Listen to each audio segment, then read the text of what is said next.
problems. But when you're conveying it to, let's say, board members, or when you're doing a consulting assignment, or you're conveying it to judges at a case competition, either Dean's Cup or an external competition, or you're conveying it to your own professor in your classroom, if it's just 12 or 14 slides of data and words, they're not going to listen to it. They're not going to even understand it. And once you finish the presentation, they are not going to remember it. And at the end of the whole day, when they have a list of all the team names, they'll just take notes of how good the analysis was, yes, and maybe some things that they remembered about your presentation. And the story allows a person who's listening to it or hearing it to have something to remember about your presentation. That's very tough. So this is one technique.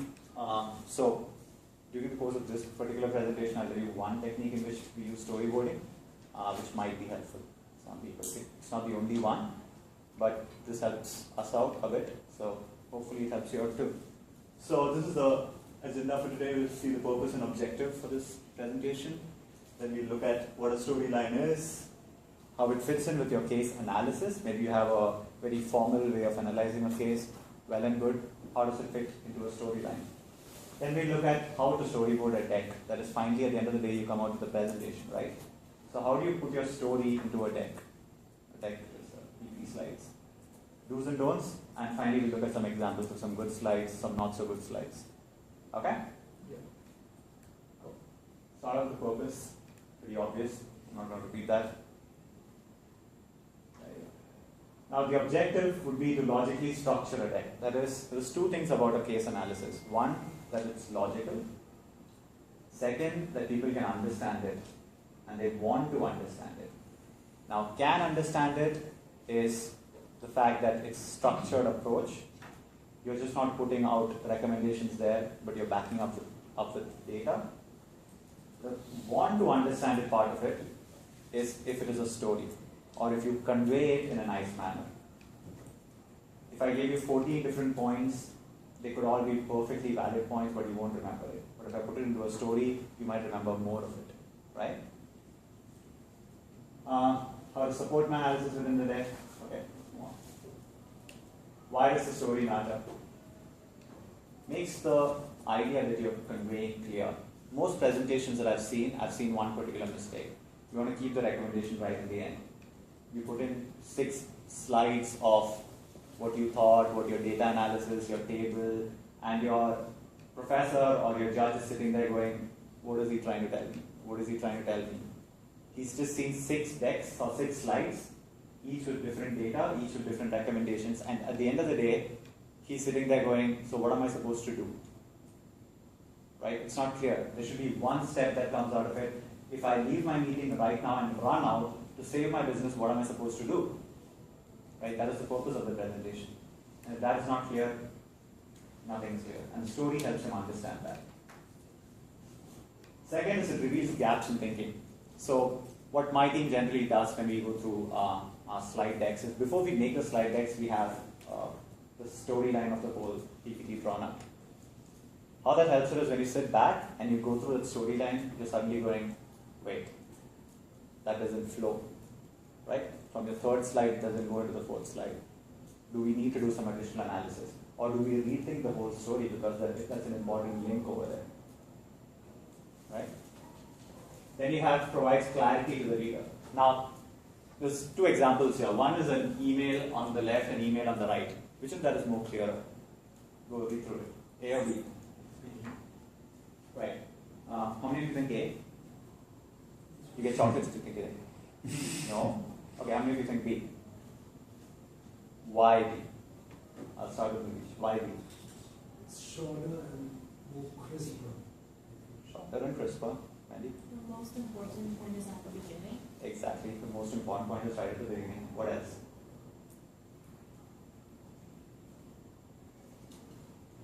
Direct to the point. It's direct to the point and then it follows up with why that point has been made. Right? So you're not waiting till the end of the mail to figure out what you're supposed to do. You know right off the bat exactly what you're supposed to do. And then he's followed it up, or he or she has followed it up with why that statement was made. It's like a logical structure, right? First as a convoluted story. The second story is clear. Do this because of this, this, this. right? Now, the core issue within a case, everyone tells you that the core issue is the most important part of the case, right? So when we train at the case team, we spend more than 40% of the time trying to fix the core issue. Because we know if you get that wrong, well, it doesn't matter if you make a slide or don't make a slide. Right? It doesn't really matter at all. You're tackling something else. You should tackle something else. But the fact is, when you come up with a story, that core issue is the center of that story. One method in which we put that core issue into a story is called as the SCQ. It's the situation, complication, question. Irrespective of what type of case you go through, there will always be the company which was enjoying a brilliant time, right? The most glorious it has ever achieved. Sales, the highest everywhere. Profit margins, the greatest. Market share trending as the highest earner. And sustainability, they were planting trees like mad, eating apples and whatnot in their orchards and everything like that. Then what happens? And they face one issue. Or they run into something changes. Maybe a regulation changes. That becomes their complication. And so then what happens? Once the company was going through something nice, they faced a complication. Now what is the main question that is facing their company? How do we come back to our heydays? Or how do we maintain our sales? How do we sell this business? What do we do with this business? How do we expand into a different country? That becomes the question. That also becomes your core issue. Right? Now that's the story right there. If you look at that slide, you don't have to even read out the slide during situation, complication, question. When you say it out loud, you can always go, this company was enjoying a brilliant time, it had taken over all the distributors in America, and suddenly they found that they couldn't expand anymore within America. So now the question becomes, how do they go out? How do they expand into a different country? What country do they choose? What should logically flow after this? Solution. The recommendation. So within 2 slides, you've told them exactly the issue that you thought was, as well as the recommendation. So when you follow the SCQ methodology, the answer to that question you post there should be your recommendation. Right? Let me tell you some examples. It must be a bit tough to understand. Okay. The plant is not meeting its rigid production goals. That's the situation. The complication is that the production line is frequently stopped because of insufficient parts. The question becomes, what should the plant do differently? And the recommendation becomes, the parts procurement process needs to be redesigned to reduce fulfillment time. It's a perfect business situation, right? Yet there's a story in there. Now, there are 3 things that are very clear based on that. The judge or the person who evaluates you knows exactly what you're dealing with, what is the core issue that you're going to tackle, as well as what you're telling him or her to do. If a CEO was looking at the slides, he could just take the first 2 slides and then go home and have the rest of his team go through the rest of the slides. That's the most important part. When you go to a bigger firm and you have your final presentation with them, the CEO will not wait till the end of the presentation of a 20-30 slide deck. If they do and they don't find your recommendation in the first 2 slides, they'll actually ask you a question. So what exactly do you want me to do? So they'll have no idea, right? So if you start your slides off like this, it gives you an edge. I'll mail you these slides so you can go through the rest of the examples. And what you can do is, with the presentations you've already done, you can see if you can fit it into the SCQ model.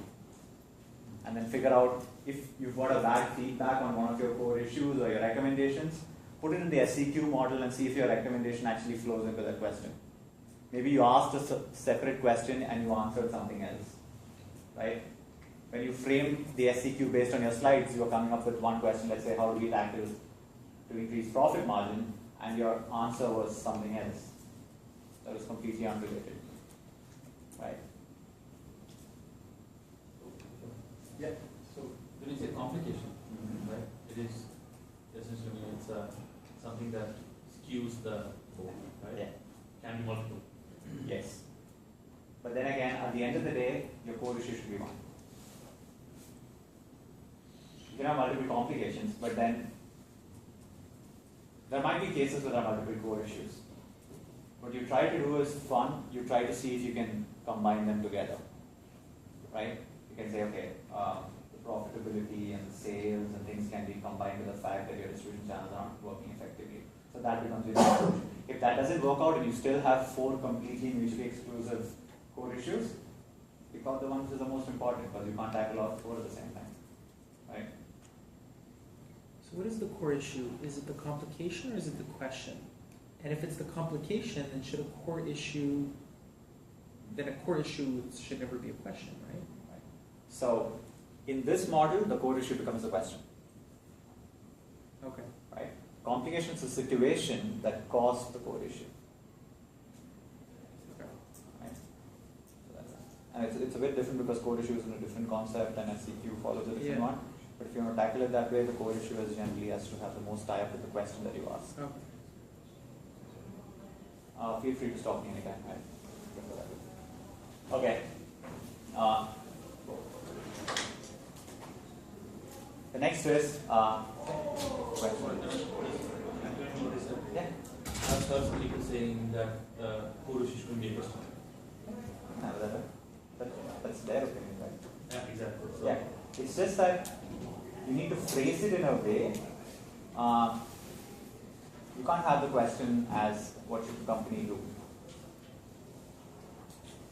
How can the company increase their so and so? You should have a business issue there, right? You can't have, so what will the CEO do now? That's a question, yes, but it's not a proper it should be question. a specific question. Yeah. Because, It's perfectly fine to have that approach. Yeah. With SCQ, you get a lot of context around what the question is. With core issue, it's your only statement, which means that you can't just say, what should the company do to fix this area? You sort of wrap a little more in there. It's like, the company needs to fix this as a result of this kind of thing, so you're kind of combining a few pieces in there, but yes, the question is your end-up core issue, is your final one. It's just you have context. Right. Okay, so now that picks up the first part of your presentation. That is, you've told the evaluators exactly what is the issue that you're looking at and what is your recommendation. Now what about the rest of the analysis? One way to structure your analysis would be the pyramid way.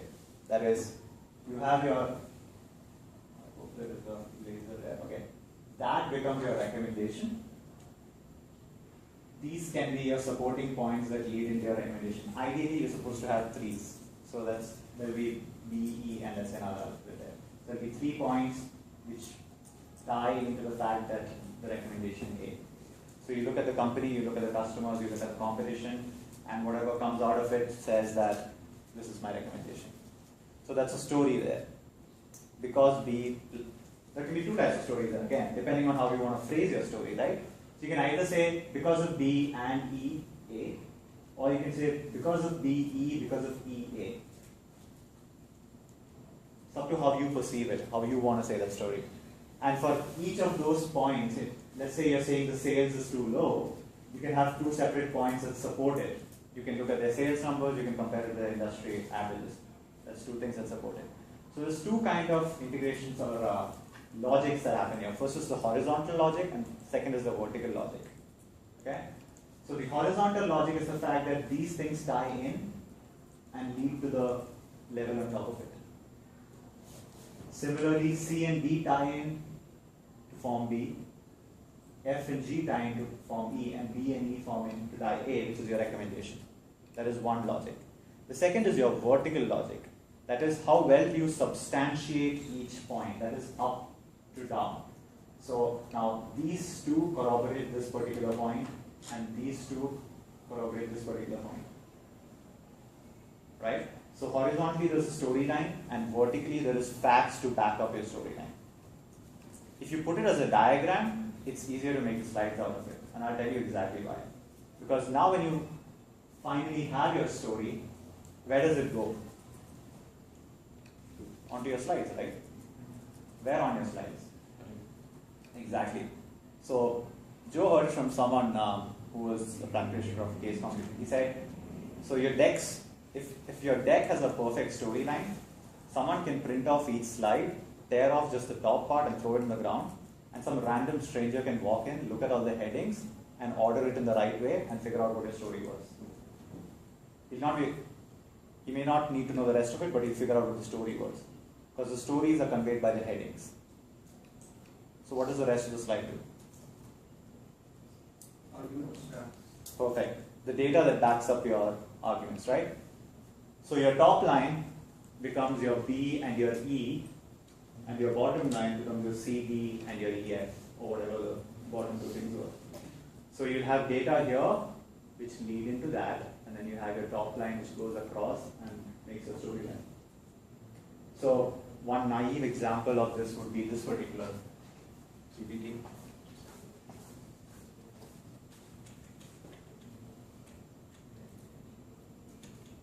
Just keep reading the top lines.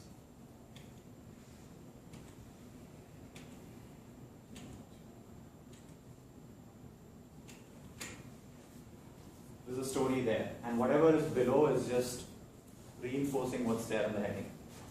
How does this help? Structure. Good. There's a structure there. Secondly, It improves the understanding. perfect. Pretty much clear. Yep. It's another. Have you ever given a printout of your slide to your prof? You just keep through it. Yep. Have you seen the deans club with the judges also have a printout of your slides? You think they read everything? Top They ones. did, they would have caught us. Yeah. They did read, yeah, they did read everything that's called, but no, they don't. They don't have the time, right? So just skim through it. And the easiest way of skimming is just go through the top. And the biggest mistake some students make is they just write core issue, recommendation, customer, industry. Who cares? Right? Nobody cares if you looked at the customers, what came out of it, right? That's what matters. Just to add to that, I mean, a lot of people like to put their issue right at the bottom and it's highlighted yellow. Don't do that. I used to do that. Yeah. You want to have your large conclusion right at the top, and it's the only thing you need to know if you looked at the slide. Yep. Like, that's it. You could screw the graphs, screw the charts, they're made up anyways. That was us. Just make sure that you have that big, bold statement, what they care about looking for, and then they'll understand the content underneath. You don't want your main message to be the line on a graph in the corner. Right. Is it advisable to keep one big sentence as a heading? Like everybody wants a keyword, right? Yeah. In order to understand. So how do you put a keyword on it? Like, if you want to see that you're supposed, under customers, you've looked at the demographics and the buying patterns. How do you do that? So what are the two things that I looked at under diagrammatic representation?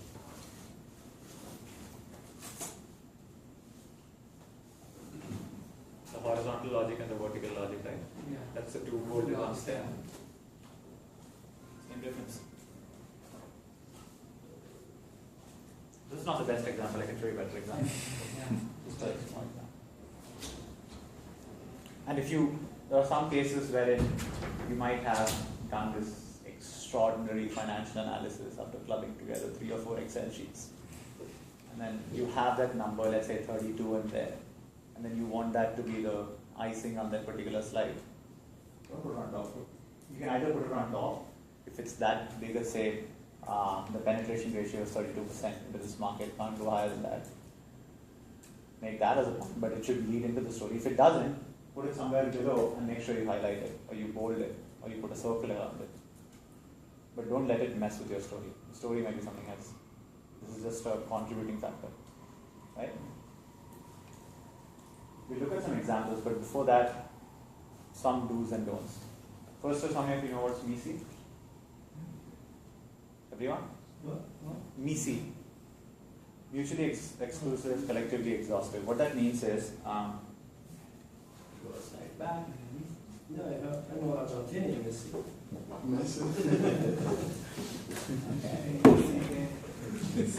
What are you going back to? I got it. And go back to the ABCD one. Okay, so when you do your analysis, if this is a MISI pyramid, it means that B and E are first of all exclusive in its own rights. There is no overlap between those 2 points. I'm not looking at customers in one and privileged customers in the next. Doesn't make sense, right? customer and supplier. Right. Customer and supplier. Perfect. That's a perfect example. The second part of it is that B and E form a collective sort of exhaustive. That is, there is no other areas that you have to look at. For example, revenues and cost when it comes to profit. no revenues will ever overlap with cost, right? But yet there is nothing else that you need to look at. In some presentations, you might not be able to explore all of them, but then at least make sure they're exclusive. Because if the top part is not exclusive, the bottom parts might overlap too. You'd find that one of the bottom parts here also acts as a bottom part here, and then you know for a fact that means the top ones are not exclusive. Right? Okay, so that's one. Make sure all your buckets that you form are VC compatible. Second is real life stories tend to add a personal touch. So sometimes you relate it. An example that I like very much is in the last MBA games in the marketing team, Schulich's marketing team, the case was that telecom companies were trying to add new customers. They would just keep adding new customers when customers left them. But now everyone had one, and people were not switching a lot. So what should people do? They should try and keep their customers, right? So one of my friends, Zach Lieberman, he came up with a story right at the start that imagine a bucket which is leaking from the bottom, right? Until now you've been taking a pail and then keep filling your bucket with more water. And it didn't matter that it was leaking. But now there is no more water to pour. It conveys exactly the same situation the company is in. They were kept putting in new customers, and they didn't care about the customers that were going through. Yeah, but shouldn't they apply the 20-80 rule? Like 20% of the customers, like the loyal customers, you should try to keep in. Right? Right. Now the point here is, at the end of the day, it's two things. One, your judges know exactly what you're talking about right in 1 second, and you use the personal sort of story to relate to that. Second, they will forever be called as the bucket team, or the bucket and the pail team. Because when the judges go back to moderate, it's better that they know you as a bucket and water team than team 8 or team 16 or team 13.1. Right? It's better that they can relate something, because that is an essential part of your story. Start off. Not only that, but I mean, if you can make it in the simplest terms you can possibly think. We had a case competition where his team made it to the finals, we didn't. And they couldn't understand what our logic was, and for us it was the simplest thing in the world. We said, you do A, you don't do B, but the way we explained it wasn't, I guess, over their head. I still blame them, but I learned something from it. What you got to do is relate it in simple terms, because you've been studying this constantly for 4 hours, a week, a month, and you understand this logic perfectly. They probably didn't even read the case. You have to be able to relate it to something that they can figure out very easily, and this was a great example of it. Right? But then again, don't make the story so long that in a 7-minute presentation you've done 5 minutes and you've got a beautiful story, and then you've got 2 minutes to go through 14 slides. That has happened too. Proofread your presentation. One of the biggest mistakes that you can possibly have on your presentation is spelling mistakes. Do you do this on purpose? Because proofread is actually one word. Yeah. Okay. Okay. It's a hyphenated word. No, it's a hyphenated word. It's because you can have the best point in there, but if you misspell their, especially their company name, that's like the end of the whole game.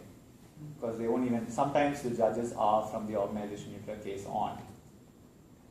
One Habitat, was it? Yeah, so it's One Habitat, and some team messed up their name, and we could see the judges, they wouldn't even look at the presentation. That's how they react, right? Because if you're working for a firm and someone mistypes your name, how much effort would you put into their listening to their ideas? All right, back to last week, subconscious factors. Don't let those play a part. Or I think it was 3 weeks ago. So. Always back up recommendation with data. So you use some examples and you will see how that works. Don't get carried away by the story. Don't make the story bigger than your actual content. Don't fall victim to analysis paralysis. This is where you do so much analysis that you never have a recommendation. It happens, especially in Leads Cup. Teams spend 4 hours doing analysis, and suddenly they put it on a slide and they send it in and they go, wait, what did we ask the company to do? If they had had a story, they would have figured it out. Hey, we forgot to tell them to do something, right? Sure. 5 minutes. Yeah. Don't make the client wait till the end of the slide for recommendations. Now that's important because why? Why do you not want to make them wait? Time is precious. Perfect. I'll show you some examples of some good slides. So undergrads can be noisy, but they can be good at slide making too. That's one. So they have something called the breadcrumb right at the bottom, which is another way to show your agenda. Just keep looking at the top, just looking at things that you've noted on already. Now, if you see bottom, they have done their analysis. They looked at driven by company philosophy. There is one main point. The second is market potential. Back it up with data. But what they're trying to say is Google should stay focused with its core competence. Yeah. Okay, that's a mistake she pointed out, but ignore that.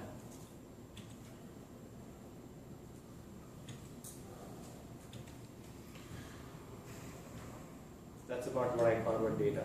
If you don't have data to back up what you're saying, no one will listen to you. So make sure there's data in there, but don't make it overtly complex with data. You can always put it in your appendix. What comes on top, right, the storyline should be what it means.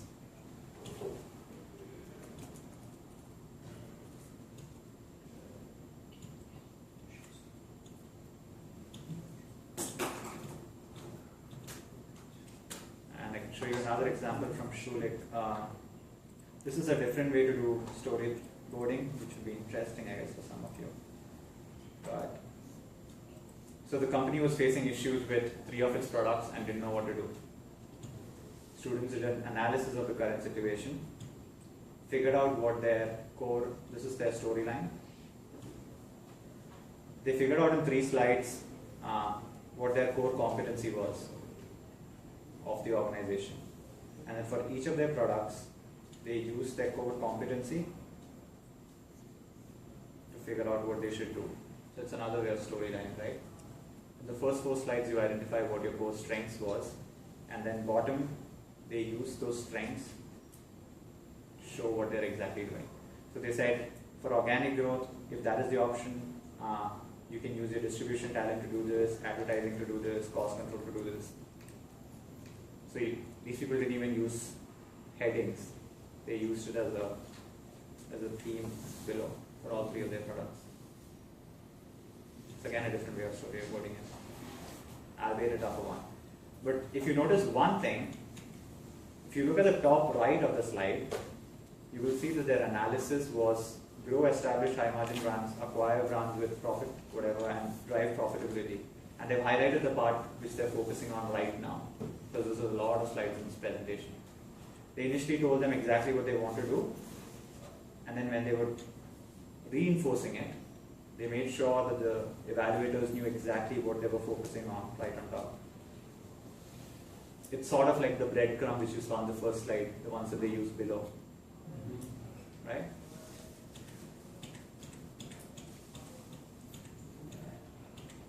So they ended back with the storyline again.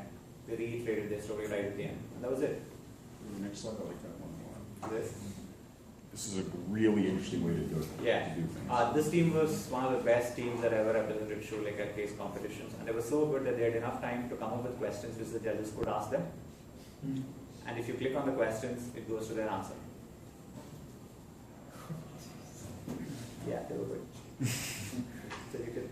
So if the judges were looking up and saying, "Oh wait, oh okay," Can we get what about access? that question? Can we get access to that case? I'll have to ask I'm someone sure. about that, but I'm sure. it's kind of proprietary information, but we can ask and see if we can actually share it across. It's not ours to use, is the thing. But we'll actually ask to see if we can do that.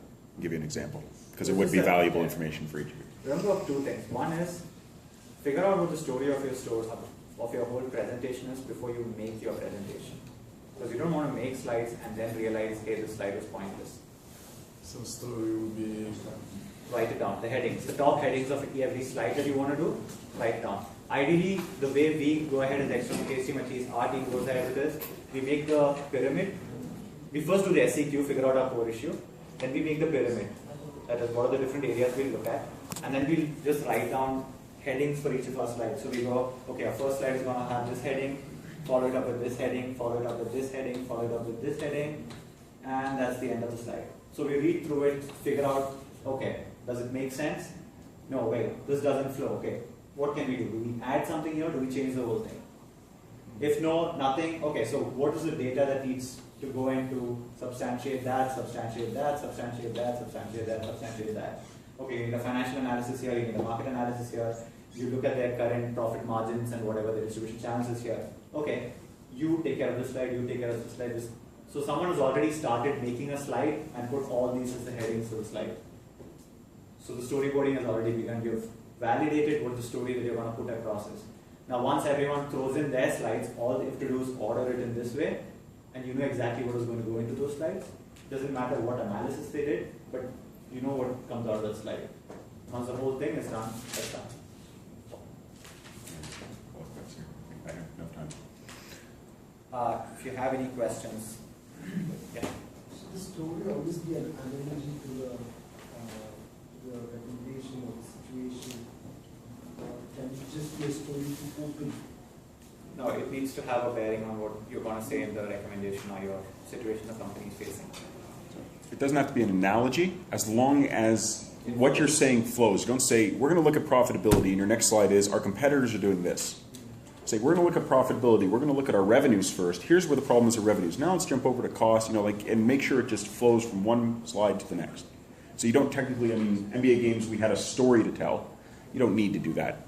It's nice sometimes if you can come up with an analogy, but as long as your story flows throughout, it doesn't have to be an analogy, it's just what you're trying to get across. Analogy is just nice, on the cake. Yeah. All right, everyone can get out, and if anyone has any questions, you can stick around because we don't need to keep everyone here. Quick announcement: our next demonstration, I guess, got moved to this Thursday. Gautam, what's his full name? Gautam Suri is a KPMG consultant. Is going to be talking to us about consulting case interviews. Okay, if anyone's interested, it's going to be S125. I think we're going to try and move that because I don't like that room at all. We'll probably switch it over to here, but I'll put up a sign this time. We'll put out reminders for everyone if you want to come. That's this Thursday. This Thursday. Sorry about GBC people. Same time? Yeah, always same time. It's the only time there's no classes. Yeah.